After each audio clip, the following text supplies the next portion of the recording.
हादसे में क्रूज प्रबंधन पर गंभीर आरोप लगे हैं। पर्यटक ने प्रबंधन पर गंभीर आरोप लगाए। सुरक्षा इंतजाम नाम मात्र के थे। तो वहीं देखिए, क्रू के 2 सदस्य मौजूद थे। पर्यटक ने जानकारी दी, हालात बिगड़ने पर यात्रियों के हाल पर उन्हें छोड़ दिया गया।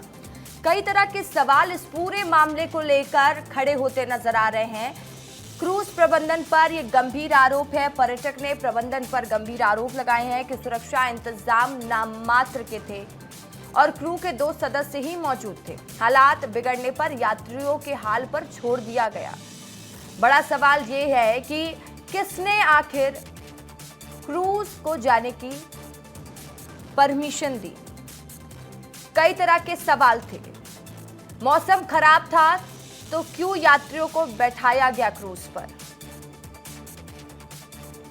यश लगातार वहां से अपडेट दे ही रहे। यश, एक सवाल यह भी उठ रहा है और एक गंभीर लापरवाही भी उजागर हो रही है, क्योंकि ये आरोप कोई और नहीं, पर्यटक खुद लगा रहे हैं कि सुरक्षा के इंतजाम नाम मात्र के थे। क्रूज प्रबंधन पर यह गंभीर आरोप है। यश, तो चलिए यश का रुख करेंगे। विवेक भी लगातार हमारे साथ बने हुए हैं और पल पल की अपडेट जानकारी आप तक हम पहुंचा रहे हैं। विवेक, पर्यटक अब इस पूरे हादसे को लेकर क्रूज प्रबंधन पर गंभीर आरोप लगा रहे हैं और सुरक्षा इंतजामात को लेकर कह रहे हैं कि नाम मात्र के इंतजामात थे वहां पर। विवेक, देखिए, अब आप सोचिए कि इस पूरे घटनाक्रम में अब 5 नए एलिमेंट हैं। पहला ये, मौसम खराब तो क्रूज क्यों उतारा। दूसरा ये कि क्या सेफ्टी जैकेट पर्याप्त संख्या में नहीं थी, क्योंकि कुछ को मिली कुछ को नहीं मिली, ये अपने आप में बड़ी कमी। तीसरी बड़ी बात यह है कि क्या क्रूज में कोई खराबी थी जो कुछ ही सेकंड्स के अंदर डूब गया। इतना भी बड़ा चक्रवात संभवतः नहीं रहा होगा। हालांकि हम ये कयास लगा रहे हैं कि कोई क्रूज को डुबो दे। क्रूज की अपनी बैलेंसिंग होती है, 20 साल से वो संचालित था, तो क्या इतने पुराने क्रूज में कहीं कोई कमी तो नहीं थी इंटरनल पार्ट में, ताकि इस तरह की परिस्थिति का सामना करने के लिए उसके पास क्षमता ना हो। और चौथा ये कि क्या पर्याप्त संख्या में स्टाफ था, जैसा कि वहाँ के लोग बता रहे हैं, पर्यटक बता रहे हैं कि संसाधन का अभाव था, पर्याप्त संख्या में व्यवस्थाएं नहीं थी। तो ये तमाम कमियां हैं। 5 बड़ी कमी पर हमने इसको फोकस किया है। लेकिन अब चूंकि जांच होगी, मजिस्ट्रियल जांच की मांग कांग्रेस कर रही है। मुख्यमंत्री कह रहे हैं जांच होगी, डिप्टी सीएम कह रहे हैं जांच होगी, मंत्री कह रहे हैं जांच होगी, सांसद कह रहे हैं जांच होगी। तो जांच तो होगी और जांच के आदेश दे दिए गए। लेकिन अभी जो प्रायोरिटी है वो ये है कि रेस्क्यू को खत्म किया जाए। जो रेस्क्यू चल रहा है उसको खत्म किया जाए। अभी कितने लोग क्रूज में हैं वो आइडेंटिफाई करके, अगर कुछ लोग हैं तो उनको निकाला जाए, क्योंकि कई आंकड़े ये आ रहे हैं कि 4 लोग फंसे हुए हैं, कुछ कह रहे हैं 6 लोग फंसे हुए हैं, एक मंत्री कह रहे हैं 43 लोग थे, एक मंत्री कह रहे हैं 36-37 लोग थे। तो बहुत सारी चीजें हवा में हैं। वो तभी स्पष्ट हो पाएंगी जब क्रूज जिसको अब निकाला गया है उसकी पूरी पड़ताल हो जाए, उसका कोना कोना छान मारा जाए, कहीं कोई फंसा हुआ तो नहीं था। क्योंकि अब जिंदगी तो बचने का सवाल नहीं है, क्योंकि लगभग 12 घंटे ये क्रूज पानी में ही डूबा रहा, तो जिंदगी के बचने का तो सवाल नहीं है।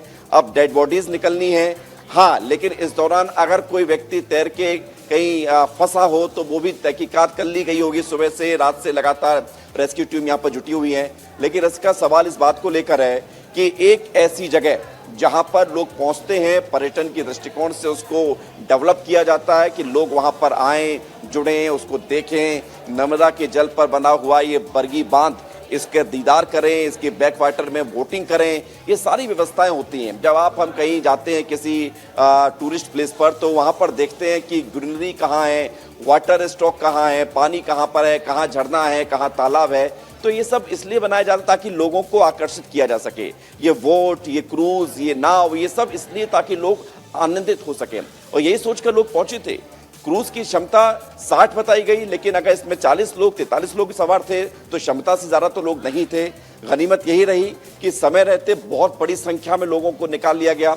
लगभग 28-29 लोगों को निकाल लिया गया। तो एक जो बड़ा घटनाक्रम हो सकता है, ये भी बहुत बड़ा घटनाक्रम है, लेकिन जो डेथ आंकड़ा है, जो स्ट्रेंथ है, ये जो बढ़ सकती थी, इसको कंट्रोल किया गया। इसलिए सीएम डॉक्टर मोहन यादव ने बचाव दल की तारीफ की। बचाव दल ने भी रिस्पांस किया।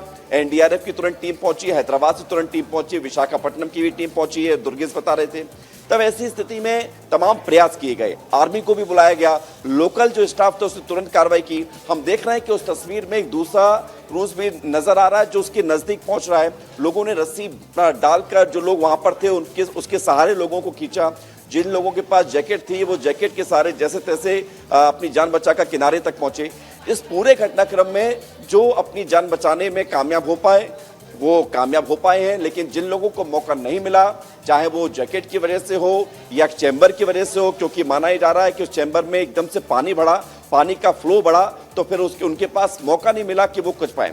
और इसलिए वो दिल्ली के माँ बेटे की तस्वीर जिसको देखकर वो जो तस्वीर है वो इस पूरे घटनाक्रम की वो हमेशा यादगार तस्वीर रहेगी कि कैसे एक माँ ने अपने बेटे को बचाने के लिए तमाम कोशिश की, अपनी जैकेट में ही बेटे को संभाल लिया ताकि अगर बचने का कोई भी चांस हो तो वो बेटा भी बच सके। लेकिन अफसोस की ना बेटा बचा, ना माँ बची, और ना जाने कितने लोग ऐसे जो इस पूरे घटनाक्रम में फंसे हुए हैं अभी भी, जिनकी जानकारी सामने आ रही, कोई 4 कोई 5 और 9 लोगों की मौत हो चुकी है। ये खबर जैसे आ रही है, लगातार लोग भी मायूस हो रहे हैं, देश रो रहा है, कई तरह के सवाल लोगों के मन में उठ रहे हैं, लोगों में डर भी आ रहा है, क्योंकि कई जगह में लोग घूमने जाते हैं, सोचते हैं हम क्रूज का लुत्फ उठाएंगे, लेकिन अब लोग डरेंगे वहां जाने से भी।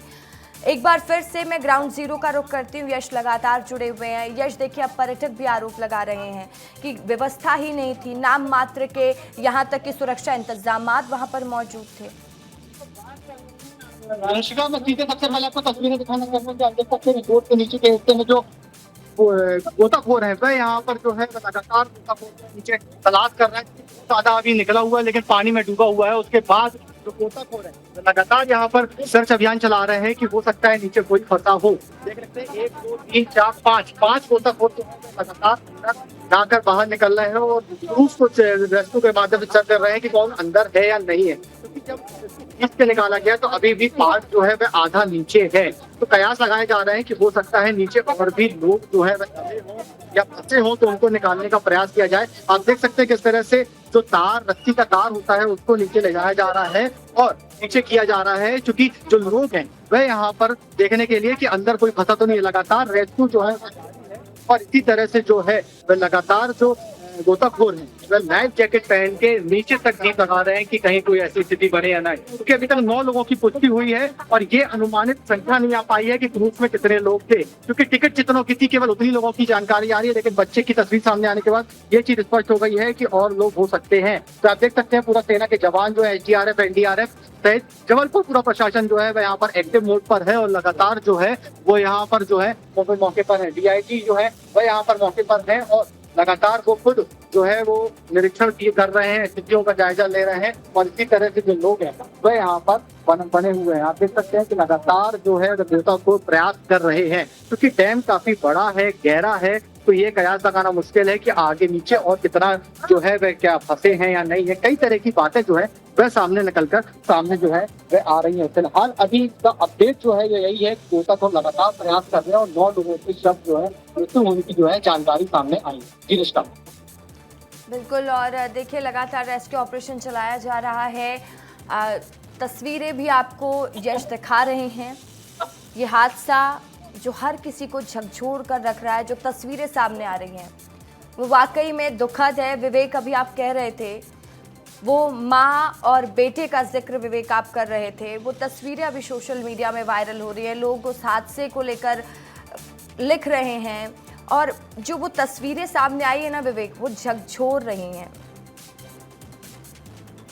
विवेक रसिका, देखिए इस पूरे घटनाक्रम में वैसे तो हर जान की कीमत अनमोल होती है और इसलिए कहा जाता है कि सरकारें मुआवजा देती ज़रूर हैं, लेकिन वो एक मरहम के तौर पर हो सकती है, लेकिन वो पीड़ा कभी खत्म ना होने वाली होती है। अपनों के जाने का दुख उसी को होता है जिसका अपना कोई गया होता है। लोग आज हम चर्चा कर रहे हैं, उसके बाद परसों जैसे कि हमने देखा था कि 16 लोग धार में मर गए थे। तो ऐसी स्थितियां आती रहती हैं, जाती रहती हैं, लोग आगे बढ़ते चले जाते हैं, लेकिन अपनों का दुख कभी खत्म नहीं होता है। वो तस्वीर देखकर उस बच्चे के पिता, जिस महिला के साथ वो बच्चा था, उसके पति यानी कि, तो वो व्यक्ति हमेशा याद रखेंगे कि मेरा परिवार, जो पूरा परिवार आया था दिल्ली से चलकर, मैसी परिवार, वो मैसी परिवार जब जबलपुर पहुंचा और खबर ये मिली है कि वो किसी शादी समारोह में शामिल होने के लिए आए थे, लेकिन जब वो आज नहीं तो कभी जब वो वापस दिल्ली जाएंगे तो आप सोचिए कि जो लोग 4 की संख्या में आए थे वो 2 की संख्या में वापस जाएंगे और 2 लोगों की सिर्फ यादें लेकर जाएंगे। तो इस खबर को इस तरह से समझने की ज़रूरत है कि लोग कैसे पल भर में अपनों को खो देते हैं, जिसके लिए लोगों का जो ज़िंदगी भर का साथ निभाने की कस्में खाते हैं और हमेशा ये सोचते हैं कि मैं अपने बेटे के लिए ये करूँगा या मैं अपनी पत्नी के साथ बुढ़ापा अच्छे से जीऊँगा, लेकिन कुछ नहीं पता है पल भर का कि क्या हो जाए। और ये सिर्फ एक माँ बेटे और पति पत्नी की कहानी नहीं है, ये कहानी हर उस व्यक्ति की है जो इस हादसे का शिकार हुआ है। 9 लोगों की जिंदगियां खत्म हो गई, 4-5 जिंदगियों के बचने की और खबर ये है कि वो भी शायद नहीं बची हैं। अब वो जब शव निकलेंगे तो पता चलेगा। तो ऐसे लगभग 10 से 15 लोगों की अगर जान चली गई इस हादसे में तो ये पूरा घटनाक्रम बड़ा हो जाता है। अब जरूरत है कि सबक लिया जाए। मुख्यमंत्री कह रहे हैं कि ऐसा सुनिश्चित किया जाएगा कि दोबारा ऐसा हादसा ना हो, और इसका ईमानदारी से बताएं तो क्रूज के ऐसे किसी डैम में डूबने की घटना जो केवल हवा से, मौसम खराब होने से हुआ हो, मुझे याद नहीं आती है। कोई सोच भी नहीं सकता है।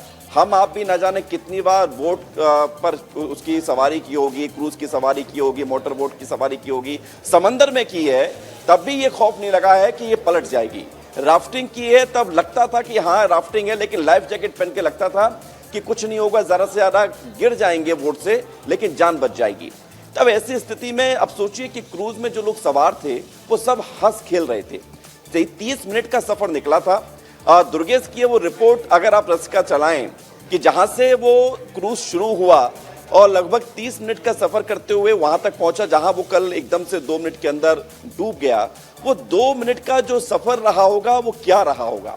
वो चीखना, वो बेचैन होना, वो लोगों का भागते हुए, वो वीडियो तो नहीं मिलेंगे, लेकिन आप कयास लगा सकते हैं कि अचानक से आप जिस कश्ती पर सवार है वो कश्ती डूबने लगे और डूबते डूबते गहराई में समाने लगे और आपके पास कुछ सेकंड्स हैं। जो ऊपरी तट पर थे, ऊपरी सतह पर थे, किनारे पर मौजूद थे, वो तो गिरकर उनको किसी सहारे, रस्सी के सहारे उनको खींच लिया गया, लेकिन जो लोग निचले स्तर पर थे, केबिन में थे, उन लोगों को बचाना बड़ा जो है चुनौतीपूर्ण था और इसलिए वो शायद बचे भी नहीं है। जो लोगों की डेथ हुई उनमें ज़्यादा हो सकता है कि वही लोग हों। ये जांच होगी कि कितने लोग इनमें से डेथ जो लाइफ जैकेट है वो पहने हुए थे, नहीं पहने हुए थे, लेकिन ये पूरा सवाल भी कई उठ रहे हैं और वो रिपोर्ट भी हम दर्शकों को दिखाएंगे, लेकिन 10 तस्वीरें पहले दिखा देती हूँ। 10 तस्वीरें जो इस पूरे हादसे को बयां करती हैं। जबलपुर में जब क्रूज डूबा, देखिए वो तस्वीर में आपको दिखाई दे रहा होगा कि किस तरीके से क्रूज पानी में समा जाता है। 9 लोगों की मौत की पुष्टि हो चुकी है, 23 लोगों को बचाया गया है। अभी ये संख्या ही नहीं क्लियर है कि कितने पर्यटक सवार थे। कोई 31 कह रहा है, कोई 37 कह रहा है, कोई 40 कह रहा है। तो एक तस्वीर जो भी सोशल मीडिया पर भी वायरल है, हर जगह आपको दिखाई देगी, जो देश को रुला रही है। माँ से लिपटा मासूम, माँ की भी जान चली गई। माँ ने सोचा शायद अपने बच्चे को बचा लूंगी, लेकिन वो अपने बच्चे को भी ना बचा पाई। सरकार एक्शन में है। रोते बिलखते परिजनों की तस्वीर देखिए जो वाकई में दिल दुखाती है, झकझोर कर रख देती है। हम तो आज सिर्फ खबरें बता रहे हैं उन परिवारों के साथ। सोचिए इस वक्त कैसा महसूस कर रहे होंगे वो, क्या चल रहा होगा उनके दिमाग में। रेस्क्यू ऑपरेशन भी जारी है। भावुक हुए राकेश सिंह, उनकी भी तस्वीर आई जब मंत्री राकेश सिंह भी रोने लगे और हर कोई रो रहा है। प्रधानमंत्री नरेंद्र मोदी ने इस हादसे पर दुख जताया। हर कोई रो रहा है आज इस हादसे की खबर सुनकर।